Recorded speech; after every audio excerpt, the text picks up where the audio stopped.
हाँ तो दोस्तों, आज जो चैप्टर हम पढ़ने जा रहे हैं वह चैप्टर यानी टॉपिक हमारा जो है भारत की राष्ट्रपति यानी प्रेसिडेंट ऑफ इंडिया यानी भारत का राष्ट्रपति के बारे में चर्चा करने जा रहा है। राष्ट्रपति के बारे में चर्चा करने जा रहा है। राष्ट्रपति की चर्चा हमारे संविधान के भाग 5 में किया गया, संविधान के भाग 5 में, और अनुच्छेद 52 से लेकर 78 तक इसकी चर्चा किया गया। अनुच्छेद 52 से लेकर 78 तक चर्चा की गई, जिसमें संघ की कार्यपालिका यानी राष्ट्रपति, उपराष्ट्रपति, प्रधानमंत्री, मंत्रिमंडल और महान्यायवादी के बारे में चर्चा किया गया। महान्यायवादी के बारे में चर्चा किया गया। और भारत का प्रथम नागरिक जो होता है वह भारत का राष्ट्रपति होता है। प्रथम नागरिक कौन होता है? भारत का प्रथम नागरिक कौन होता है? भारत का राष्ट्रपति होता है।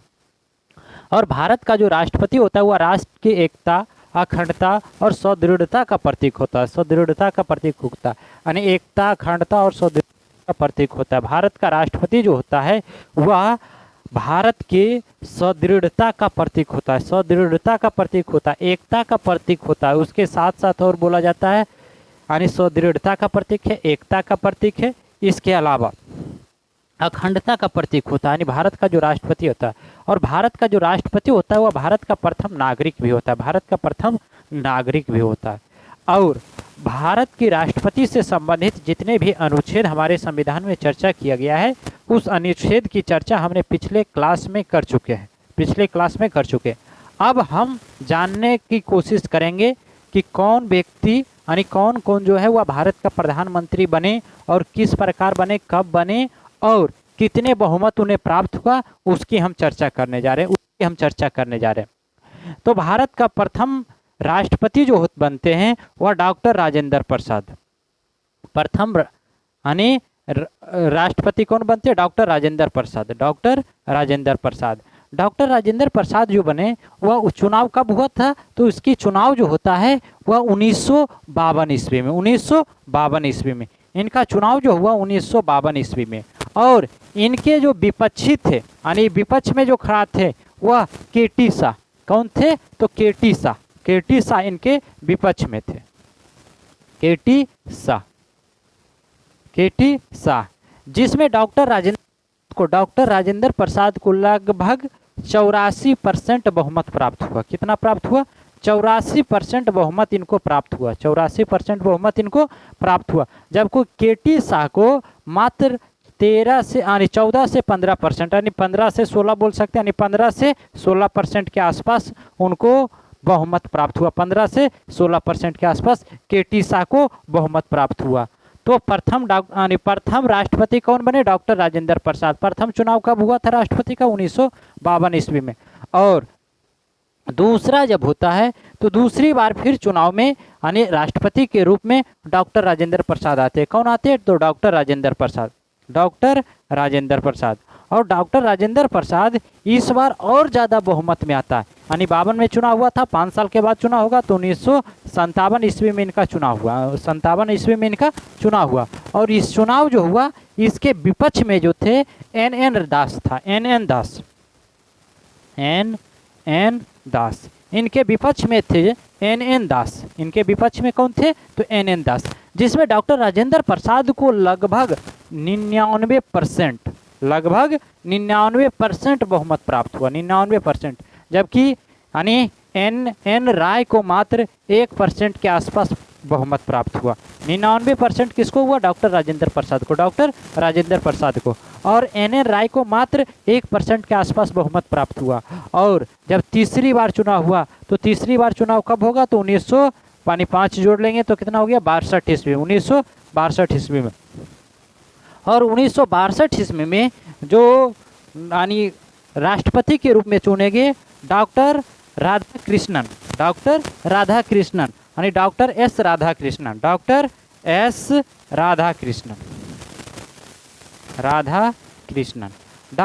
राधाकृष्णन इस चुनाव में जीते। और इनके विपक्ष में जो थे वह चौहरीराम। इनके विपक्ष में जो थे वह चौहरीराम जो थे वह इनके विपक्ष में थे। डॉक्टर एस राधाकृष्णन का जो चुनाव हुआ था 1962 ईस्वी में, जब ये राष्ट्रपति के रूप में पद अपना लिए तो उनके विपक्ष में थे चौहरीराम। जिसमें राधा कृष्णन को लगभग 98% के आसपास वोटिंग प्राप्त हुआ। लगभग कितना परसेंट आसपास के आसपास बहुमत प्राप्त हुआ, 98% के आसपास बहुमत प्राप्त हुआ। जबकि यानी के हरिराम को लगभग 1%, लगभग 1 से 2% की चर्चा किया गया, यानी 1 से 2%, 1 से 2%। चौ हरिराम को लगभग 1 से 2% इनको बहुमत प्राप्त हुआ। और चौथा नंबर में जब चुनाव हुआ तो जाके यानी डॉक्टर जाकिर हुसैन थे, डॉक्टर जाकिर हुसैन, डॉक्टर जाकिर हुसैन इस चुनाव में यानी भाग लिए। और इनका जो चुनाव हुआ था वह चुनाव जो हुआ 1967 ईस्वी में, 1967 ईस्वी में राष्ट्रपति के रूप में कौन बने? डॉक्टर राजेंद्र प्रसाद, डॉक्टर जाकिर हुसैन यानी 67 के चुनाव में राष्ट्रपति कौन बने? तो डॉक्टर जाकिर हुसैन। और डॉक्टर जाकिर हुसैन 56% के आसपास मत प्राप्त हुआ। कितना प्राप्त हुआ? यानी 56%। और इनका जो विपक्ष में थे वह विपक्ष के रूप में डॉक्टर जाकिर हुसैन के सुब्बाराव, इनके विपक्ष में थे के सुब्बाराव, जिसमें ये 56% के आसपास लाए। और के सुब्बाराव को मात्र 43 से 44% के आसपास वोटिंग प्राप्त हुआ, 43 से 44%, यानी 44% के आसपास इनको बहुमत प्राप्त हुआ, 44% के आसपास बहुमत प्राप्त हुआ। और फिर आगे देखते हैं, अगला जो है डॉक्टर जाकिर हुसैन के बाद जब दोबारा फिर चुनाव हुआ, तब चुनाव जो होना था अब 5 साल के बाद चुनाव होना था, लेकिन उसी चुनाव के अंतर्गत यानी वही जो पहला जो चुनाव हुआ था उसके बाद फिर से चुनाव 1969 ईस्वी में किया गया, तो 69 ईस्वी में किया गया। पांचवा चुनाव जो हुआ 1969 ईस्वी में हुआ। और बीबी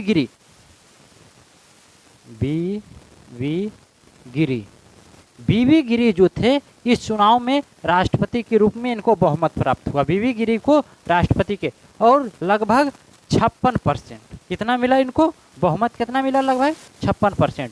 और इनके विपक्ष में जो थे वह के सुब्बाराव। जब इसको 56% के आसपास मिला तो यही इसको 43 से 44% के आसपास इनको भी बहुमत मिला, यानी के सुब्बाराव को दोबारा जब चुनाव हुआ तो उस समय भी लगभग उतना ही वोट यानी बहुमत प्राप्त हुआ। उसके बाद फिर अगला जो चुनाव हुआ वह 1974 ईस्वी में, 1974 ईस्वी में। और 1974 ईस्वी में जो चुनाव हुआ उस चुनाव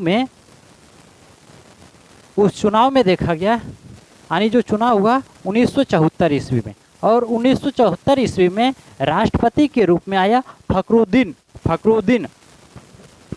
अली अहमद, फखरुद्दीन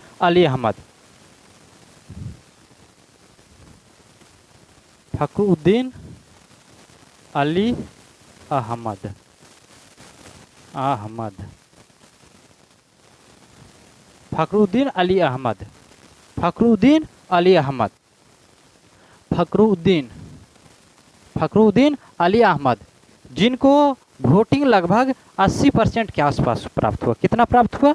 80% के आसपास, 80% के आसपास वोटिंग प्राप्त हुआ, 80% के आसपास इसको वोटिंग प्राप्त हुआ, यानी 80% के आसपास इनको वोटिंग प्राप्त हुआ। और इसके विपक्ष में जो थे वह विपक्ष में थे त्रिदेव चौधरी,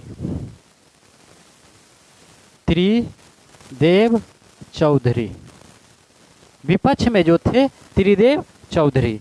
और यहाँ पे सॉरी एक बात को ध्यान रखना होगा, ये जो बीबी गिरी जब राष्ट्रपति बने तो बीबी गिरी के राष्ट्रपति के विपक्ष के रूप में एन संजीवनी रेड्डी था, एन संजीवनी रेड्डी, यानी के सुब्बाराव नहीं बल्कि एन संजीवनी रेड्डी,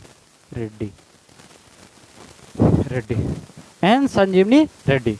और जब 1974 में चुनाव हुआ तो राष्ट्रपति के रूप में कौन बना? फखरुद्दीन अली अहमद राष्ट्रपति के रूप में।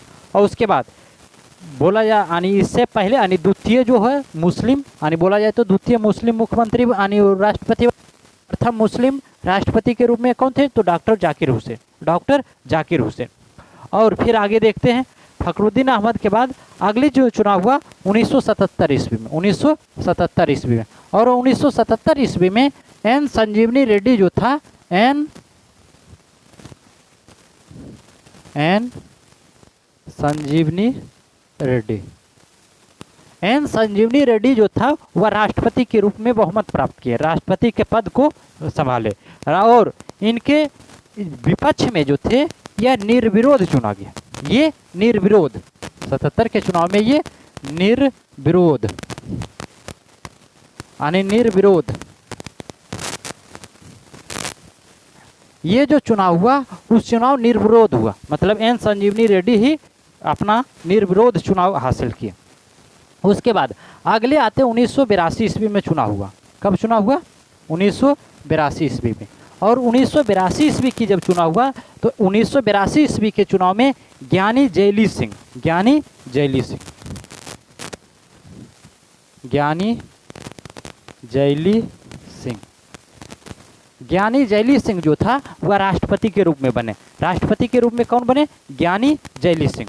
और ज्ञानी जैली सिंह का विपक्ष में जो था H R Khanna, H R Khanna, H R Khanna, जिसमें जैली सिंह को लगभग 72% बहुमत प्राप्त हुआ, 72% बहुमत प्राप्त हुआ।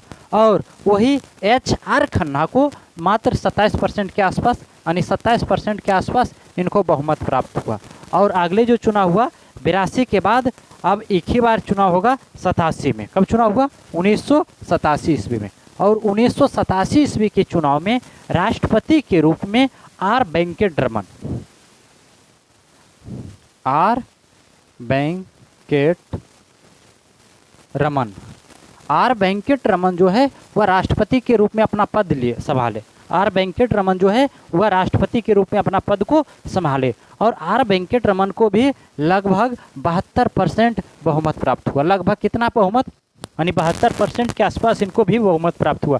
जबकि इनके विरोध में थे, इनके विपक्ष में जो थे वह बी कृष्णा अय्यर, इनके विपक्ष में जो थे वह बी कृष्णन अय्यर, बी कृष्णन अय्यर इनके विपक्ष में थे।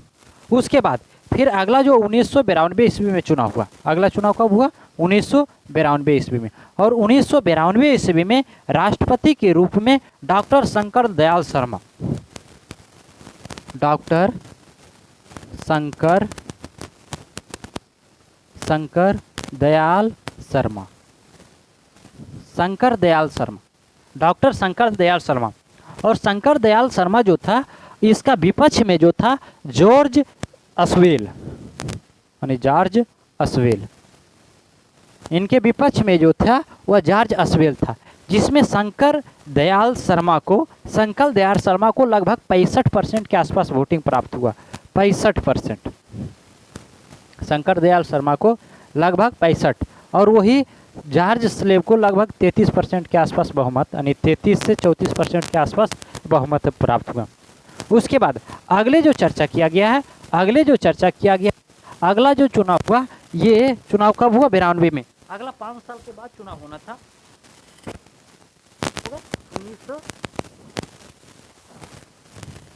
1997 ईस्वी में, 1997 ईस्वी में, 1997 ईस्वी में। और 1997 ईस्वी में जब चुनाव हुआ तो राष्ट्रपति के रूप में जो बना के आर नारायण, के आर नारायण, के आर नारायण, के आर नारायण,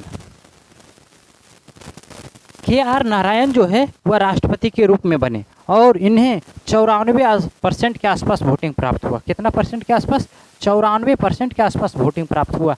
और जबकि इनके विपक्ष में जो थे वह टी एन सेशन,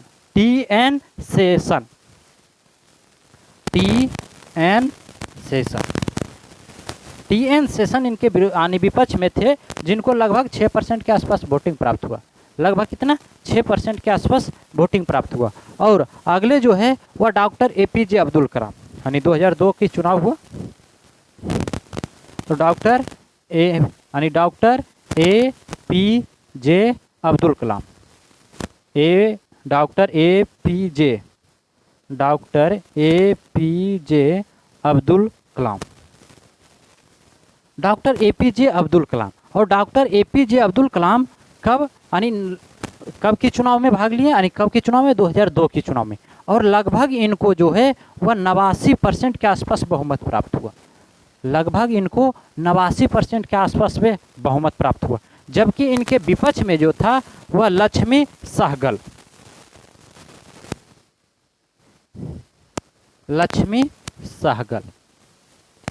और जिनको लगभग 11% के आसपास वोटिंग प्राप्त हुआ। लगभग 11% के आसपास वोटिंग प्राप्त हुआ।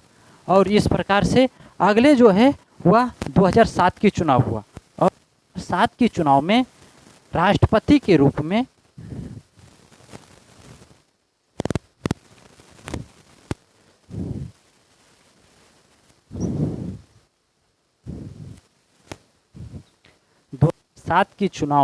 राष्ट्रपति का पद जो है, यानी सबसे अधिक बहुमत जो प्राप्त होता है, वह बहुमत प्राप्त हुआ श्रीमती प्रतिभा पाटिल को। श्रीमती प्रतिभा पाटिल को इनका बहुमत प्राप्त हुआ। कब? 2007 के चुनाव में। श्रीमती प्रतिभा पाटिल, श्रीमती प्रतिभा पाटिल 2007 के चुनाव में किनको बहुमत प्राप्त हुआ? तो श्रीमती प्रतिभा पाटिल को। और इनको लगभग 65% के आसपास बहुमत प्राप्त हुआ। लगभग 65% के आसपास बहुमत प्राप्त हुआ। जबकि इनके विरोध में जो था वह BS शेखावत,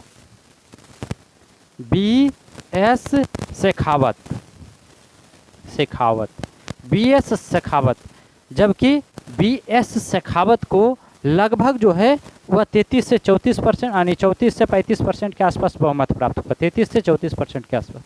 तो कब की चुनाव हुआ? 2007 की चुनाव में। 2007 के बाद अगली जो चुनाव हुआ वह कब की चुनाव होता है? तो अगली जो चुनाव हुआ 2012 में। कब चुनाव हुआ? 2012 ईस्वी में। और 2012 ईस्वी के चुनाव में, 2012 के जब चुनाव हुआ तो उस समय जो जीत हुआ, यानी जो बहुमत प्राप्त हुआ, वह प्रणब मुखर्जी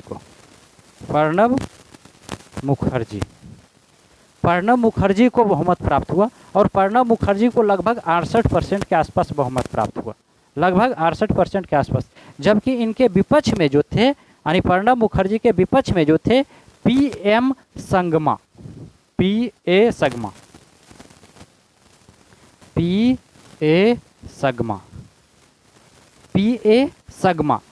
सगमा जो थे, उनको लगभग 30% के आसपास वोटिंग, 30 से 31% के आसपास बहुमत प्राप्त हुआ। और अगले चुनाव जो हुआ 2012 के बाद 2017 और 2017 में जो यानी चुनाव हुआ, उस चुनाव में जीत किनका हुआ? रामनाथ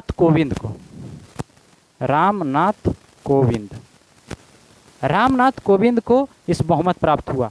और इनके विपक्ष में जो था वह मीरा कुमार। कौन था? मीरा कुमार, जिसमें रामनाथ कोविंद को लगभग 65% के आसपास वोटिंग प्राप्त हुआ। लगभग 65% के आसपास। और जबकि इनको जो प्राप्त हुआ वही 34 से, यानी 33 से 34% या 34 से 65, यानी 35%।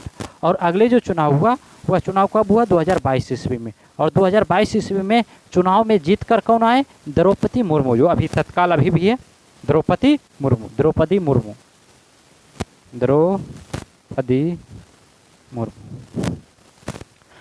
मुर्मू। ये चुनाव कब हुआ? तो 2022 में। और इनका जो विपक्ष में थे वह यशवंत सिंह जो थे, इनके विपक्ष थे। और इनको 35% के आसपास, यानी इसको 64% के आसपास, और इनको लगभग 36% के आसपास बहुमत प्राप्त हुआ। यानी 64 और 36 के आसपास बहुमत प्राप्त हुआ। तो इस प्रकार से अभी हम क्या देखें, तो भारत का जो राष्ट्रपति बने वह शुरू से लेके, यानी आज़ादी के बाद हमारे संविधान के द्वारा जो भी प्रावधान किया गया, संविधान के द्वारा प्रथम, द्वितीय, तृतीय और यानी कौन कौन से राष्ट्रपति बनते हैं उस हम किए। अब आगे जो चर्चा करने जा रहे हैं वह किस प्रकार की, यानी अगर जो कोई व्यक्ति भारत की राष्ट्रपति बनना चाहते हैं तो बनने के लिए उसके लिए शर्त क्या क्या है, उसके लिए नियम क्या क्या है, उसके बारे में जानेंगे, उसके बारे में अभी देखने जा रहे हैं। तो अभी तत्काल यानी अभी वर्तमान जो राष्ट्रपति हो कौन है, द्रौपदी मुर्मू। ये कब का चुनाव हुआ, 2022 में। अगले चुनाव जो होने वाला कौन है, यानी 2027 में राष्ट्रपति का चुनाव होगा। अब आगे जो जानते हैं भारत का राष्ट्रपति बनने की क्राइटेरिया क्या है, राष्ट्रपति कौन बन सकते, भारत की राष्ट्रपति बनने का क्या है, तो वो सभी की चर्चा हम जानेंगे। शर्त है जिसके तहत भारत की राष्ट्रपति बन सकते हैं। तो सबसे पहले बोला गया भारत की राष्ट्रपति बनने के लिए सबसे पहले भारत की नागरिक हो, भारत का नागरिक हो।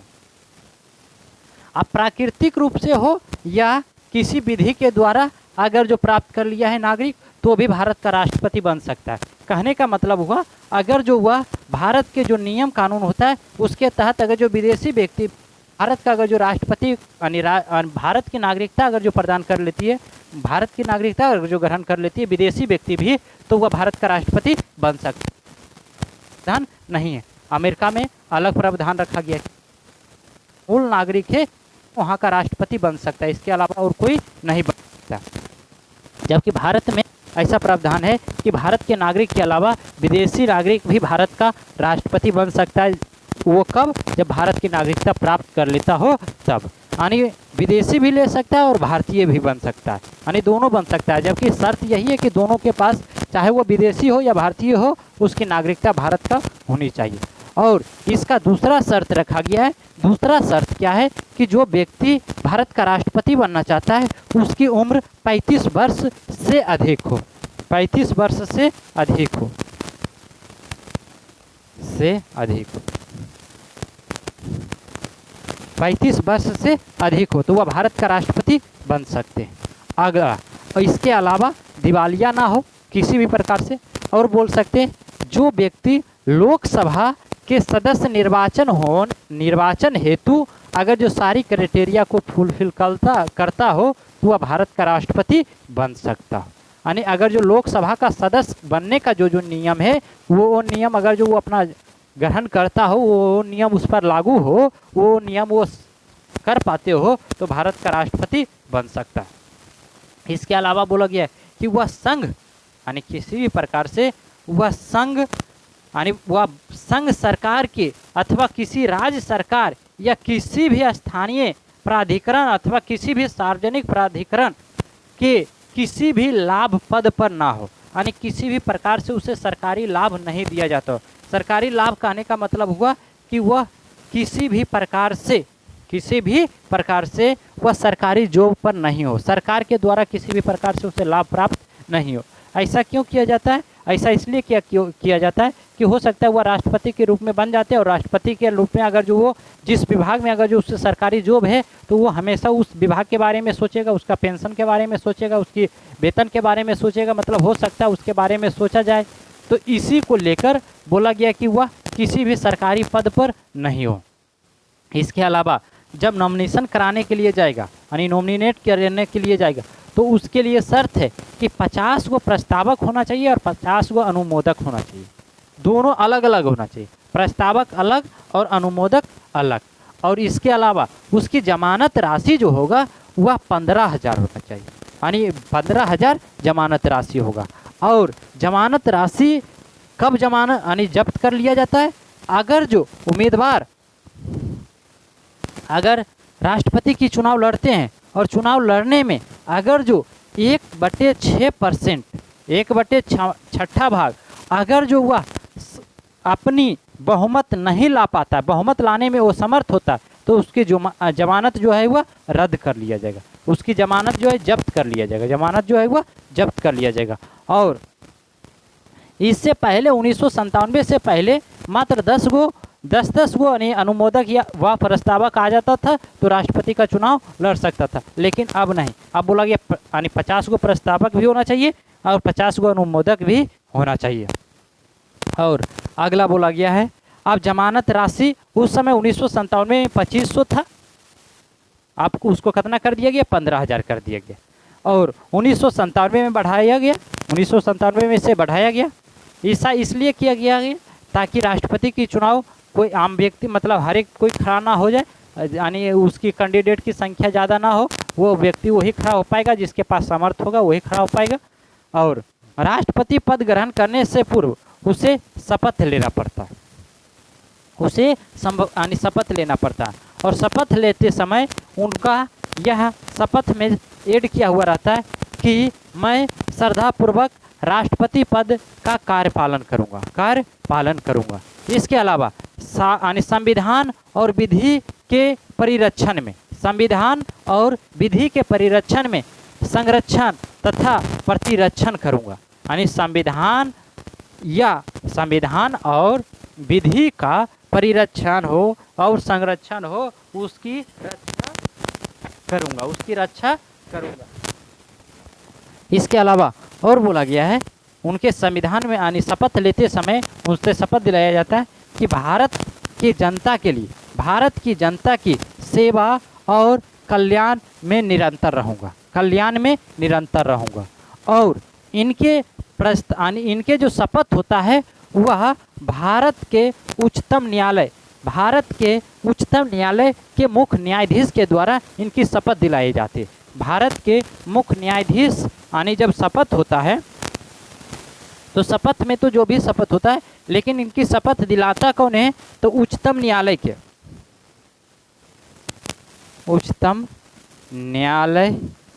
के न्यायाधीश, उच्चतम न्यायालय के न्यायाधीश के द्वारा इन्हें यानी राष्ट्रपति को शपथ दिलाया जाता है। यदि उनकी अनुपस्थिति हो तो जो वरिष्ठतम न्यायाधीश होगा उनसे उनको शपथ दिलाया जाएगा। अन्य किसी भी व्यक्ति को जो राष्ट्रपति के रूप में कार्य करता है या राष्ट्रपति का कर्तव्य का निर्वहन करता है, उसे इस प्रकार से शपथ लेना होता है। अगर जो मान लिया जाए राष्ट्रपति के रूप में, अगर जो राष्ट्रपति अपने पद पे उपस्थित नहीं हो पा रहा है, अगर जो उपराष्ट्रपति आते हैं तो उन्हें भी उनकी जो राष्ट्रपति के द्वारा शपथ दिलाया गया है, राष्ट्रपति के लिए जो शपथ की प्रक्रिया है वही शपथ इनके द्वारा भी दिलाया जाएगा। आप समझते हैं राष्ट्रपति के पद के लिए क्या क्या शर्त और इसमें क्या क्या शर्त रखा गया। तो बोला गया है संविधान के द्वारा राष्ट्रपति के पद में निम्नलिखित शर्तों की चर्चा किया गया। वह शर्त क्या क्या है, वह संसद के किसी भी सदन या राज्य विधेयक का सदस्य नहीं होना चाहिए। क्या बोला गया, वह संसद के किसी भी सदन या राज्यसभा या लोकसभा दोनों में से किसी भी अथवा राज्य की विधायिका का सदस्य नहीं हो। यदि कोई ऐसा पद ग्रहण करने यदि कोई ऐसा व्यक्ति राष्ट्रपति निर्वाचित होता है तो उसे उस पद को त्याग करना होगा, उस पद पर त्याग पत्र देना होगा। इसके अलावा और बोला गया वह व्यक्ति किसी भी लाभ पद का धारण नहीं करता हो, भारत का किसी भी लाभ पद का धारण नहीं करता हो। और बोला गया उसे बिना कोई किराया चुकाए आधिकारिक निवास प्राप्त होगा। मतलब अगर जो उसे रहने की जो व्यवस्था होगा वह राष्ट्रपति भवन जो है वह सरकार के द्वारा दिया जाएगा, उसमें उसे किसी भी प्रकार का कोई किराया नहीं लगेगा। उसे राष्ट्रपति के द्वारा निर्धारित उपलब्धित भत्ते और विशेषाधिकार प्राप्त होगा। इसके अलावा बोला गया है उसकी जो भी उसकी उपलब्धित भत्ते या उसकी पदावधि के दौरान नहीं किया जाएगा। अगर जो उसे किसी भी प्रकार से भत्ता या उपलब्धित दिया जा रहा था, यदि वह राष्ट्रपति के पद से हट जाते हैं तो वो उसे नहीं दिया जाएगा। अब आगे बोला गया राष्ट्रपति का वेतन क्या होता है। तो राष्ट्रपति का वेतन जो था वह 2018 से पहले उसे 1.5 लाख की मंथली दिया जाता था। वेतन उसका क्या था, राष्ट्रपति का वेतन 2018 से पहले 1.5 लाख रुपया दिया जाता था। जबकि 2018 के बाद 2018 में बढ़ाकर इसे कर दिया गया 5,08,000। 5,08,000। इसे आगे बढ़ा के यानी कर दिया गया 5.08 लाख रुपया। इतना रुपया कर दिया गया। पहले 2018 से पहले इसका वेतन कितना था, यानी 1.5 लाख। 2018 के बाद इसका वेतन कितना हो गया, 5 लाख। इसके पहले 2008 में राष्ट्रपति को 3 लाख की सालाना को बढ़ाकर प्रतिमाह वेतन में 50% की वृद्धि किया गया था। और इसके बारे में और आगे अगले क्लास में देखेंगे। आज का क्लास यहीं तक रहने देते हैं। राष्ट्रपति को और कौन कौन सी सुविधा दिया जाता है उसके बारे में चर्चा करेंगे, और राष्ट्रपति को किस प्रकार से यानी हटाने की प्रक्रिया क्या होगा, अगर जो किसी भी प्रकार से अगर जो संविधान का उल्लंघन करते हैं तो किस प्रकार से हटाया जाएगा, उसकी चर्चा हम अगले क्लास में। आज की क्लास यहीं तक। जय हिंद।